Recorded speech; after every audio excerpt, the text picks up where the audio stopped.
Hi friends, welcome to Shri Meenakshi Samayal. நம்ம இன்றைக்கி என்ன பார்க்க போகிறோன்னா முருங்கைக்கீரை சூப் தான் பார்க்க போகிறோம். வாங்க அதுக்கு தேவையான இன்க்ரீடியன்ட்ஸ் என்னென்னு சொல்லிட்டு நம்ம இப்போ பார்த்துக்கலாம்.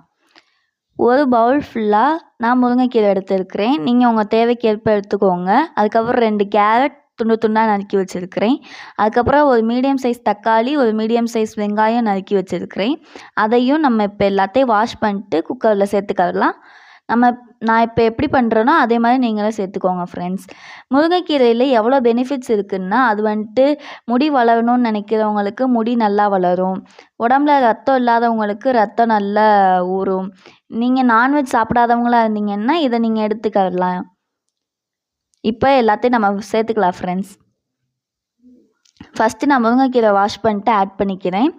அதுக்கப்புறம் ஒவ்வொன்றா நான் இப்போ ஆட் பண்ணுற மாதிரி நீங்கள் ஆட் பண்ணுங்கள்.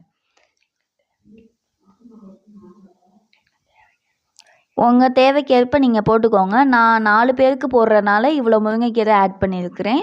நீங்கள் உங்களுக்கு எவ்வளோ வேணுமோ ஆட் பண்ணிக்கோங்க. அதுக்கப்புறம் இப்போ நான் ஒரு பவுல் சாப் பண்ணி வச்ச கேரட் நான் அதில் சேர்த்துக்கிறேன். அதுக்கப்புறம் ஆனியனும் டொமேட்டோவும் இதில் சேர்த்துக்கலாம். நம்ம இப்போ சேர்த்துக்கலாம் ஃப்ரெண்ட்ஸ். சேர்த்துட்டு அதுக்கப்புறம் நம்மளுக்கு எவ்வளோ தண்ணி வேணுமோ அவ்வளோ தண்ணி நம்ம ஊற்றிக்கிறணும். நான் அதுக்கு 3 செம்பு தண்ணி ஊற்றிருக்கிறேன். நீங்கள் உங்களுக்கு எவ்வளோ வேணுமோ உங்கள் தேவைக்கேற்ப நீங்கள் ஊற்றிக்கோங்க. தேவைக்கேற்ப அப்புறம் உப்பு போட்டுக்கோங்க. 4 பேர்த்துக்கு தேவையான அளவு நான் போட்டிருக்கிறதுனால 3 செம்பு தண்ணி ஊற்றிருக்கிறேன். எனக்கு தேவையான அளவுக்கு கொஞ்சம் உப்பு போட்டுக்கோங்க. உப்பு போட்டு அந்த லிட்டை க்ளோஸ் பண்ணிக்கலாம். நம்ம க்ளோஸ் பண்ணிக்கலாம். க்ளோஸ் பண்ணிட்டு நான் 5 விசில் வச்சு எடுத்துருக்கிறேன். நீங்கள் உங்கள் தேவைக்கேற்ப விசில் வச்சு எடுத்துக்கோங்க. விசில் வச்சு எடுத்துகிட்டு நம்ம இப்போ இதை ஸ்மாஷ் பண்ணிக்கலாம். ஸ்மாஷ் பண்ணிட்டு ஃபில்ட்ரு பண்ணி நம்ம எடுத்துக்கலாம். அதை இப்போ ஃபில்ட்ரு பண்ணி எடுத்ததுக்கப்புறம் கிளாஸில் நம்ம சர்வ் பண்ணிக்கிறோம். இப்போ